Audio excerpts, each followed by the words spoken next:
De av oss som har fulgt utviklingen av den rettslige reguleringen av voldtekt i Norden har sett at det noen diskusjoner som går igjen i alle de nordiske land.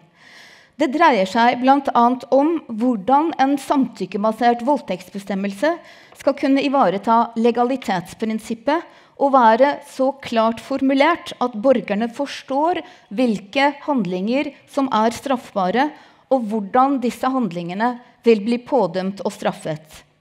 Videre om hvordan en samtykkelov skal verne om retten til personlig autonomi og seksuell selvbestemmelse, og hvordan vi skal sikre at loven i overensstemmelse både med nasjonal grunnlov og med internasjonale menneskerettighetsstandarder. Det få, om noen, som har en større kunnskap og kompetanse om dette i Norden enn Trine Baumbach, som vår første hovedinnleder. Trine Baumbach professor ved Det juridiske fakultet ved Universitetet i København og har doktorgrad i strafferett. Trine har publisert flere monografier i strafferett og har skrevet en betydelig mengde rettsvitenskapelige artikler om strafferettslige emner. Trine Baumbach har flere tillitsverv, blant annet som medlem av det nasjonale voldsobservatorium, det kriminalpreventive råds plenarforsamling og straffelovrådet i Danmark. Og da det danske straffelovrådet i 2020 behandlet spørsmålet om en ny voldtektsbestemmelse, så dissenterte Trine Baumbach. Det var 1 mot 10. Og hun skrev utkast til en reell samtykkebasert voldtektsbestemmelse. Den danske straffeloven ble senere endret i overensstemmelse med Trine Baumbachs mindretallsdissens i straffelovrådet. Det var jo en enorm prestasjon. Tusen takk for det, Trine, og ordet ditt. Ja, goddag, og tusind tak for invitationen. Tak for de pæne ord. Jeg som sagt repræsentant for Danmark, og jeg taler dansk. Jeg forsøger at gøre det langsomt og tydeligt, men jeg har rigtig meget på hjertet. Så hvis jeg kommer til at tale lidt hurtigt, så må I række hånden op og sige stop. Først tak for de pæne ord. Jeg har lyst til, og jeg nødt til at sige, at det rigtigt, at det var rigtigt. Alt hvad du sagde var selvfølgelig rigtigt, men det rigtigt, at jeg var den i det danske straffelovråd, som dissentierede og skrev en dissens, der gik på en samtykkebaseret voldtægtsbestemmelse. Og det også rigtigt, at det var den, der blev vedtaget i Danmark. Lige pludselig var der flertal, og lige pludselig så gik det den rigtige vej. Men der aldrig nogen, som klarer så stor et paradigmeskifte helt alene. Der var jo rigtig mange andre gode kræfter i Danmark, som kæmpede den samme kamp. Kvindeorganisationer, Amnesty, hjælpeorganisationer, alt muligt andet. Og de stod, og det kom lidt bag på mig, men de stod sammen som med én stemme og bakkede op om det.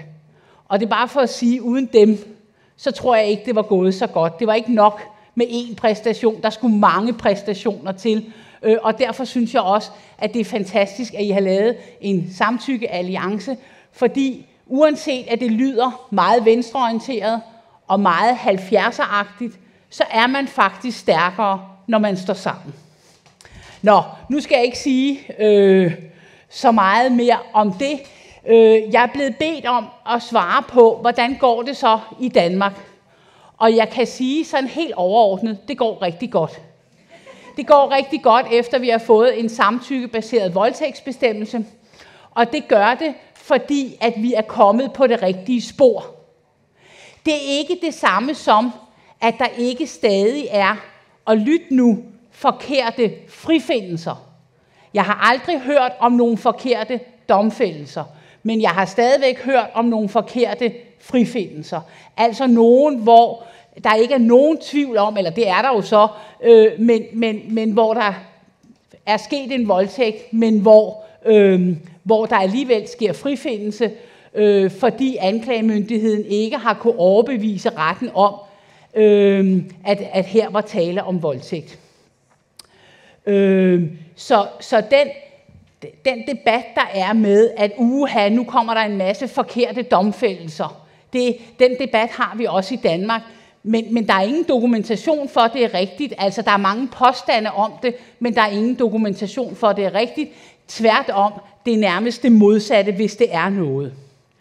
Og når jeg siger, at det går rigtig godt, så går det rigtig godt, men det er heller ikke det samme som det, vi hørte indledningsvis, at der er en masse myter på voldtægtsområdet, og det er der selvfølgelig stadigvæk i Danmark.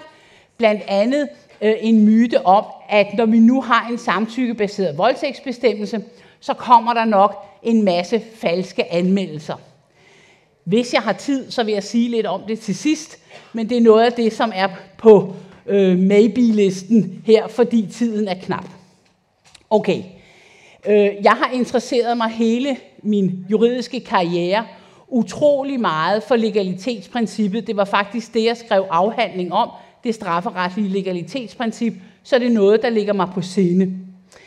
Men jeg tænker, når man skal vælge at kriminalisere noget, eller ændre en allerede eksisterende straffebestemmelse, så tænker jeg, at man skal tage udgangspunkt, og desværre er der røget noget ud af den her slide, men jeg siger det bare i stedet for.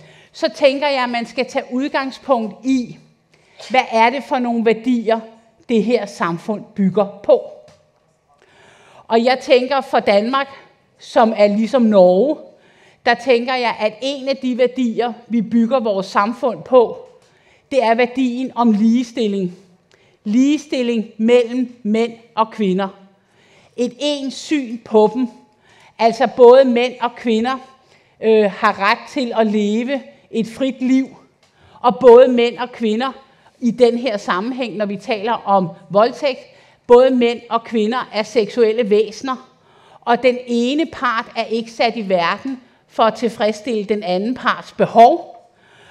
Og den anden part er ikke sat i verden for at overrumple den første part og få mest ud af det. Ligestilling betyder, at vi agter hinanden, og vi har samme værdi. Så det tænker jeg er en af samfundets grundlæggende værdier. Den anden grundlæggende værdi i samfundet, mener jeg, eller det tror jeg alle er enige om, både i Danmark og i Norge, er den personlige frihed. Den personlige frihed for mænd, såvel som for kvinder.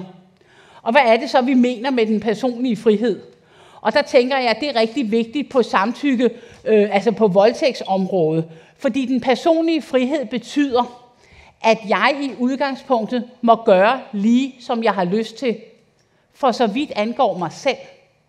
Men den personlige frihed betyder selvfølgelig ikke, at alle andre må gøre lige, hvad de har lyst til ved mig, indtil jeg siger fra. Den personlige frihed er jo noget, der er personligt. Jeg må udfolde mig, jeg må leve det liv, jeg har lyst til. Men det er klart, at grænsen for min personlige frihed, den går der, hvor jeg krænker andre. Jeg kan ikke ligesom påberåbe mig den personlige frihed til at gøre noget ved jer, medmindre I siger nej. Jeg kan kun gøre noget ved jer, medmindre I siger ja. Fordi ellers så har I ikke den personlige frihed, så er det min personlige frihed, som overruler jeres. En af de værdier, samfundet bygger på. Og så den sidste, som jeg synes er, og som alle i den juridiske verden selvfølgelig synes er sindssygt vigtig, det er spørgsmål om retssikkerhed, det er spørgsmålet om legalitetsprincip. Og der tænker jeg, at hvis man vil være sikker på at få en bestemmelse, som er klar, som alle kan forstå, så skal man kriminalisere det, der er kernen i beskyttelsesinteressen. Så skal man kriminalisere det, der er det centrale. Og det, der er det centrale omkring voldtægt, det er jo spørgsmålet om, hvorvidt begge parter er med på det. Altså, som man kan sige det, som en skolelærer i Danmark, jeg talte med, sagde det. Nu vil jeg sige det lidt pænere, end han sagde det, fordi jeg er her i udlandet, skal man altid tale pænt. Men han sagde, at det er utrolig let at forklare det til børn og unge. Fordi man bare siger til dem, prøv at høre her, du må gå i seng med hvem du vil, bare du sikrer dig, at den anden er med på det. Det forstår de godt. Sådan tror de, det er. Altså, det er ikke noget, der kommer bag på dem. Gud, skal den anden også være med på det? Det ved de godt. Og det vil sige, hvis vi kriminaliserer det som kernen, så lever vi op til legalitetsprincippet, og vi lever op til et hvert krav om klarhed i lovgivningen. Jeg har lige taget den gamle voldtægtsbestemmelse med, vi havde i Danmark. Ikke fordi vi skal tale særlig meget om den, men den var jo ret klassisk. Den var konstitueret omkring tvangsmidler. Den gik ligesom på, og det er også derfor bestemmelsen oprindeligt hed voldtægt, den gik ligesom på, at den ene part blev taget ved vold eller trusler om vold, og så var der indføjet ulovlig tvang, og også noget med, om man befandt sig i en tilstand eller situation, hvor man var ude af stand til at modsætte sig samlejet. Der var altså en eller anden formodning om tilgængelighed, indtil man sagde fra, og hvis man ikke kunne sige fra, så kunne det også være strafbart. Bestemmelsen havde særligt det der med tilstand. Der kunne man sige, at den ramte, teoretisk set ramte den mange af de sager, som er blevet lettere med samtykkelovgivningen. Altså, jeg kan også sige det på en anden måde. Den nye samtykkebaserede voldtægtsbestemmelse nykriminaliserer næsten ingenting. Det, der er den afgørende forskel, det er ikke bevisbyrden. Jeg kan lige bladre frem til den nye. Den afgørende forskel er ikke bevisbyrden, den har anklagemyndigheden stadigvæk. Den afgørende forskel er, hvad er det for nogle bevistemaer, der skal bevises under sagen. Og der var det sådan efter den gamle bestemmelse, at det der med at bevise, at kvinden havde været i en tilstand, hvor hun var ude af stand til at modsætte sig, det var næsten altid umuligt. Altså man kan godt se det for sig. Hvis vi nu siger, at jeg bliver overfaldet, og jeg bliver stiv af skræk, hvordan skal jeg om 8 måneder, når sagen kommer for retten, hvordan skal jeg føre bevis for, at jeg var så stiv af skræk, at jeg ikke kunne sætte mig til modværge? Det er utrolig svært, og det var også stort set umuligt for anklagemyndigheden at bevise. Og derfor skete der frifindelser, og de frifindelser er ikke nær så hyppige nu, hvor vi har fået denne her voldtægtsbestemmelse. Jeg har kun taget den første del af voldtægtsbestemmelsen med, det er det, der er det centrale i dag for samtykke, og der hedder den simpelthen, for voldtægt straffes med fængsel indtil 8 år, den, der har samleje med en person, der ikke samtykker har i. Altså som skolelæreren sagde, du må gå i seng med hvem du vil, bare du sikrer dig, at modparten er med på det. Sværere er det ikke. Så jeg er professor i strafferet, så kan jeg godt lide at sige, okay, hvis den anden part er over 15 år, men det er så bare en lille specialitet. Det er det, der står her.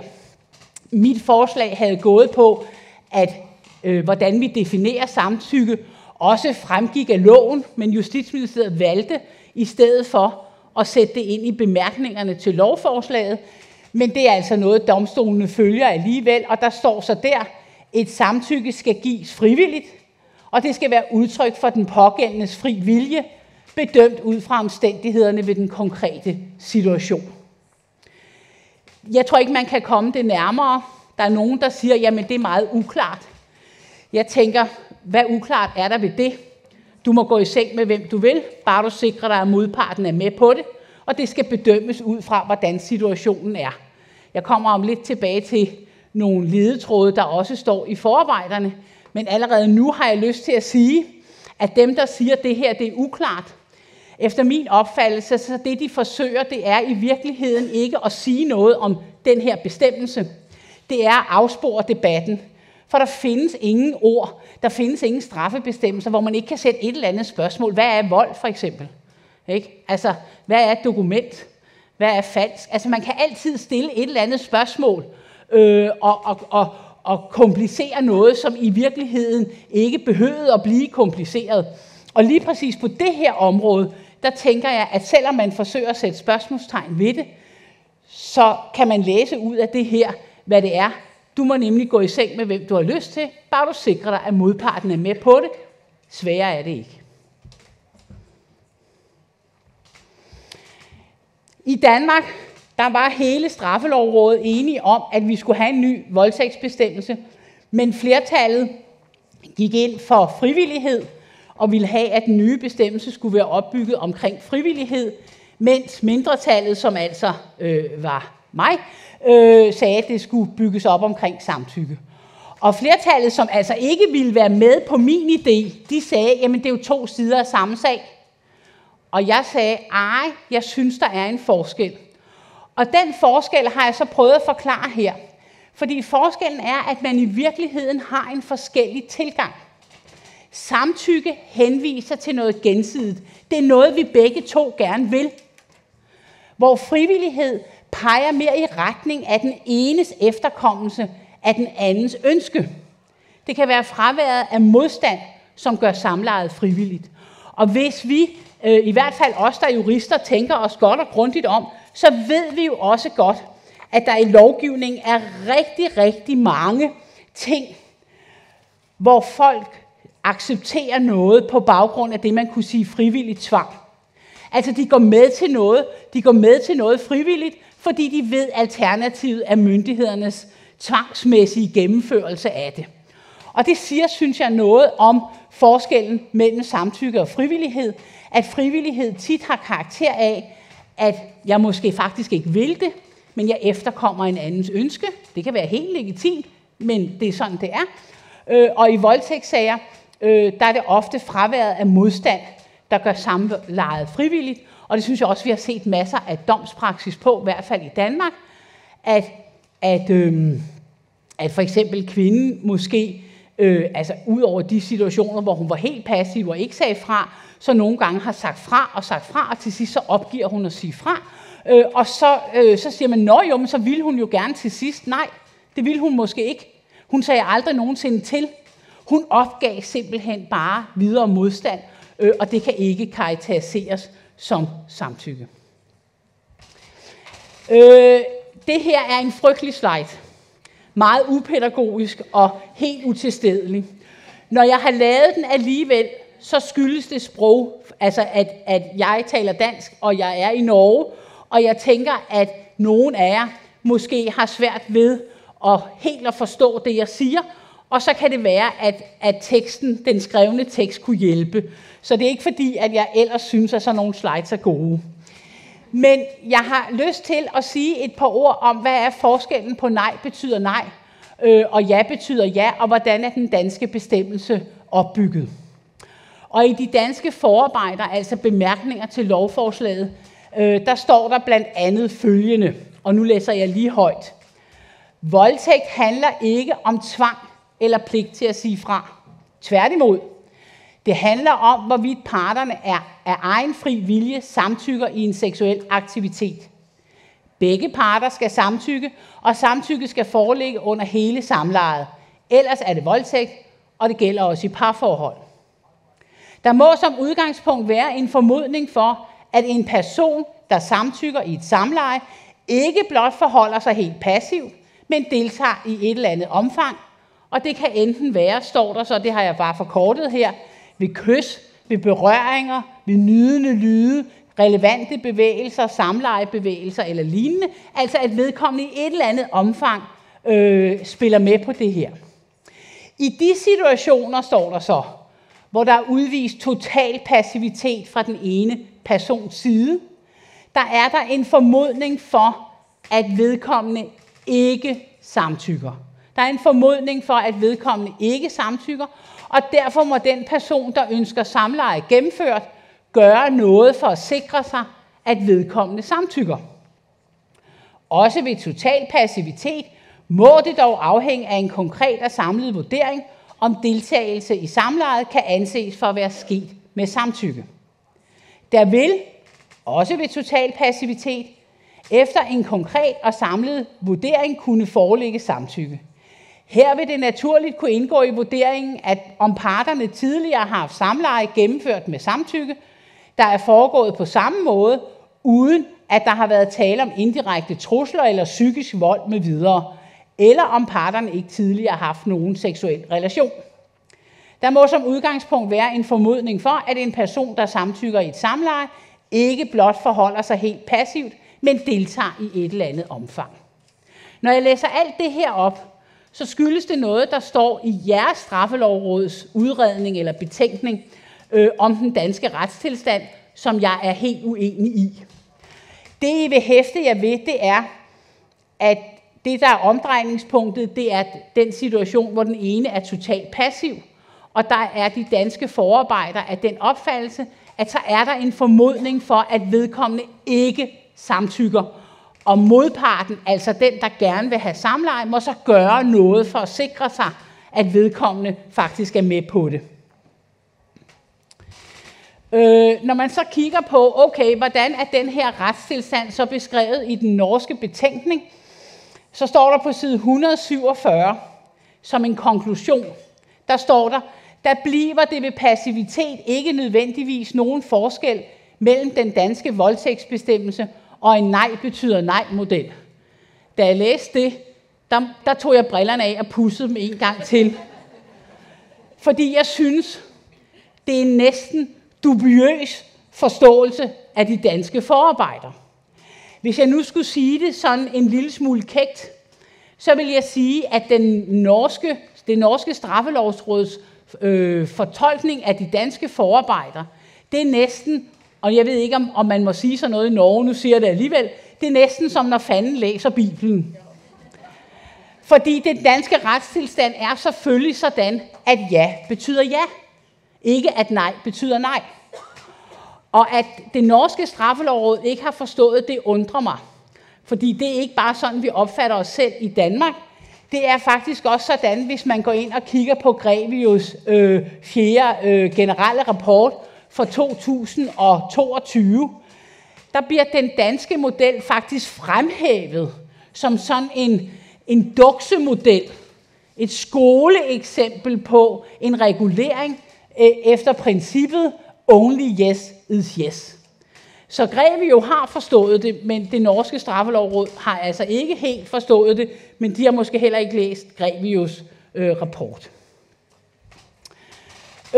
Så kan man så spørge, okay, og her har vi igen sådan en slide, jeg har gjort på den her måde af hensyn til sprogvanskelighederne.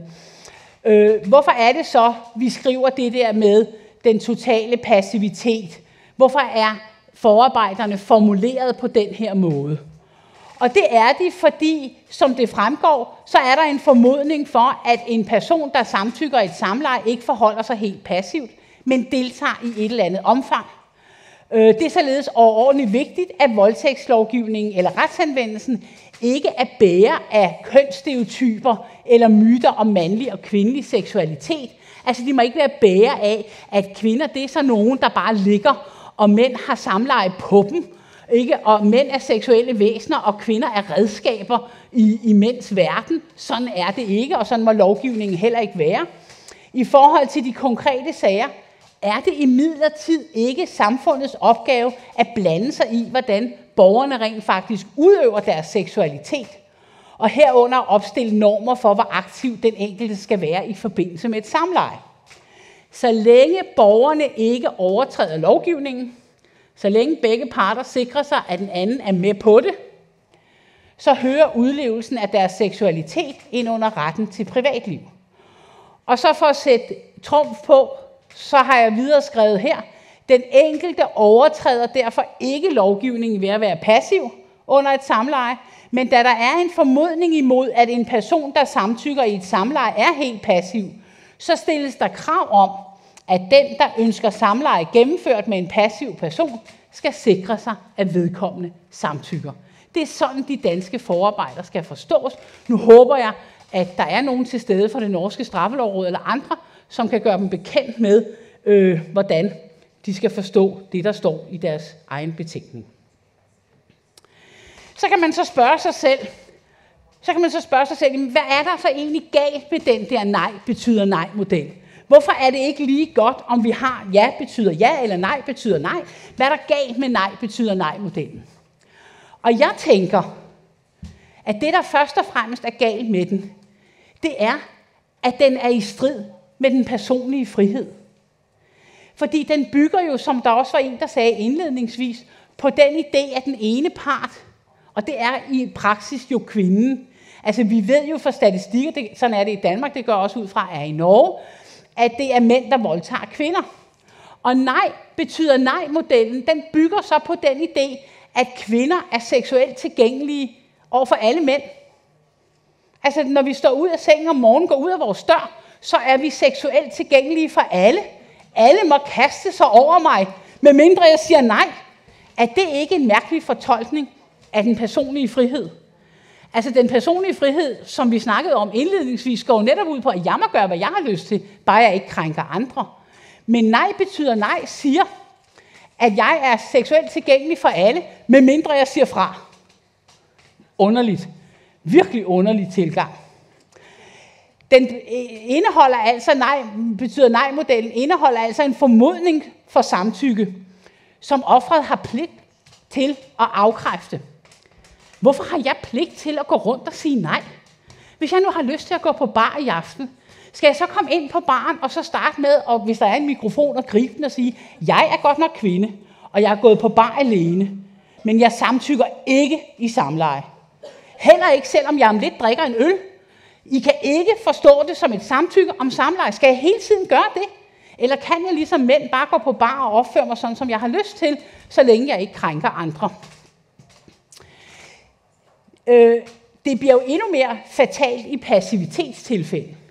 Og der har jeg hæftet mig ved, at der et sted i den norske betænkning, der står der, og det står endda med kursiv, at dem, der vælger at forholde sig passivt. Jeg ved ikke, hvem det er, de taler om. Altså for forskningen ved vi, at der er ikke nogen, der vælger at forholde sig passivt. Der er nogen, som er stive af skræk, for eksempel. Altså det der kendte fænomen, at hvis man bliver udsat for et overgreb, så kan man reagere ved at kæmpe, ved at flygte eller spille død. Og dem, der spiller død, det er dem, der ikke i situationen magter at kæmpe eller flygte af forskellige grunde, og det er ikke noget, man kan vælge. Og man ved ikke, hvordan man selv er. Altså man kan ikke ligesom sige, jamen jeg er jo sådan en type. Jeg er jo sådan en type, jeg vil jo altid kæmpe imod. Eller jeg er jo sådan en type, jeg vil altid flygte. Det kan man ikke sige, fordi man ved ikke, hvordan man reagerer, før man er i situationen. Og det kan sagtens være, at jeg, som har et billede af mig selv som en handlekraftig kvinde, faktisk vil være en af dem, der spillede død, fordi jeg ville blive stiv af skræk. Så jeg ville ikke have valgt at være passiv. Og nej betyder nej er altså så, at okay, så skal jeg i den situation, hvor jeg er stiv af skræk, alligevel sige fra. Og så kunne man sige, jo, men i det norske forslag, der står der jo så også, at det også er strafbart at have samleje med en, som er i en tilstand, hvor vedkommende ikke kan modsætte sig det. Ja, men det er bare bevismæssigt totalt umuligt. Men det er så et sidespring. Det jeg prøver her at sige, det er, hvad der er galt med nej betyder nej-modellen. Ja, der er altså det galt, at der er en formodning for samtykke, som offeret har pligt til at afkræfte, og som jeg synes er en helt grundlæggende mærkelig måde at se også på seksualitet på. Offerets modstand bliver altså så det, der er afgørende, i stedet for begge parters ønske om altså et gensidigt ønske om at have samleje, så bliver det lige pludselig offerets modstand, der bliver afgørende. Og så tænker jeg også, at en nej betyder nej-model bygger på det middelalderlige idé om kvindens kønsære. Og ikke på ideen om, at både mænd og kvinder er seksuelle væsener. Når jeg siger det, så er det fordi, at på et tidspunkt, inden vi i Danmark fik en samtykkebaseret voldtægtsbestemmelse, når jeg blev ringet op af journalister, og de ligesom spurgte om i nogle konkrete sager, om hvorfor en tiltalt var blevet frifundet. Der var blandt andet en sag, hvor at kvinden havde grædt, og så var han blevet spurgt, så du ikke, hun græd? Jo, det gjorde han, men han troede ikke, det var fordi, hun ikke ville deltage. Og så kan man jo bare spørge, okay, hvad troede du så? At hun græd af lykke, eller hvad? Ikke? Men han var i hvert fald blevet frifundet, og jeg tænkte ligesom, jamen, hvad er det for en tilgang, vi har? Hvorfor er det, vi har den her tilgang med, at der ligesom er en formodning for, at den tiltalte ikke har forsæt i de her sager? Og så gik jeg tilbage i lovgivningen, helt tilbage til middelalderen. Og på det tidspunkt, middelalderlovgivningen, den var ens for Danmark og Norge, så derfor tænker jeg, at det også ville gælde for jer. Og der kunne jeg jo se, at straffebestemmelserne var opbygget ligesom vores gamle voldtægtsbestemmelse. Altså, de var konstitueret omkring tvangsmidlerne. Så spurgte jeg mig selv, okay, hvad var beskyttelsesinteresserne dengang? Var det den personlige frihed for både mænd og kvinder? Nej, det var det ikke. Beskyttelsesinteressen dengang var kvindens kønsære. Kvinden måtte ikke have sex uden for ægteskabet.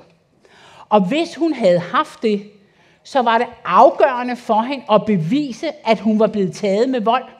Og derfor handlede bestemmelserne om, at hun skulle kunne dokumentere, som der stod, blot kød og iturevne klæder. Det var hendes kønsære, der var på spil, og hun kunne også blive dømt for lejrmål. Altså hun kunne blive dømt for at have haft sex uden for ægteskabet, hvis ikke hun kunne bevise, at hun var blevet taget med vold. Og den kønsære-tankegang har vi så i Danmark i hvert fald slæbt med os, helt frem til, at vi fik en samtykkebaseret voldtægtsbestemmelse. Fordi det er jo beskyttelsesinteressen, der ligesom er det grundlæggende. Og det har altså åbenbart stadigvæk været kønsære, siden vi blev ved med at have en voldtægtsbestemmelse, som var konstitueret omkring tvangsmidlerne. Og jeg tænker, når man kigger på en nej betyder nej-model, så bygger den jo på den samme idé. Den bygger på den idé, at kvinden skal vogte sin ære. Kvinden skal sige nej. Og hvis man så går et stik dybere, så kan man jo sige, man kan jo sige nej på mange måder. Man kan sige nej, som jeg sagde før, ved at komme ind på en bar og sige, jeg vil lige gøre opmærksom på, at selvom jeg er kommet på bar, har jeg ikke samtykke. Men man kunne jo også gå skridtet videre og sige, at kvinden kunne lade være med at bringe sig i en situation, hvor hun var nødt til at gribe mikrofonen. Altså, jeg kunne lade være med at gå på bar. Ikke? Jeg kunne jo bare passe på mig selv, så ville jeg ikke bringe mig i den situation. Og selvom jeg godt ved, at det ikke er det nej betyder nej-modellen siger direkte, så synes jeg, at den er bærer af den kultur om kvindens kønsære. Og så som det sidste og i forlængelse af det, så bygger nej betyder nej-modellen også på en meget patriarkalsk idé om, at kvinder vækker mænds begær. Kvinder vækker mænds begær, og derfor har kvinder også ansvaret for, at manden ikke begår voldtægt. Altså kvinder, som er ude i livet, er uden for hjemmets fire vægge, ja måske også derhjemme, vækker mænds begær, og er derfor nødt til at være med til at hjælpe ham til ikke at begå voldtægt, ved at sige fra. Det synes jeg er en mærkelig tilgang. Undskyld mig. Og så kan man så spørge, okay, hvad siger Grevio? Nu fremhævede jeg lige før, at Grevio har læst den danske bestemmelse, og de har også læst de danske forarbejder, og har fremhævet Danmark som en rollemodel for konceptet Only Yes is Yes. Og I kan se her, nu vil jeg ikke stå og læse mere op, jeg har læst rigeligt op for slidesene, men I kan se her, at det Grevio anbefaler, og som vi også hørte, du sagde indledningsvis om nej betyder nej-modellen, at den er ikke god nok. Det de siger, der lever op til Istanbul-konventionens artikel 36, det er only yes is yes.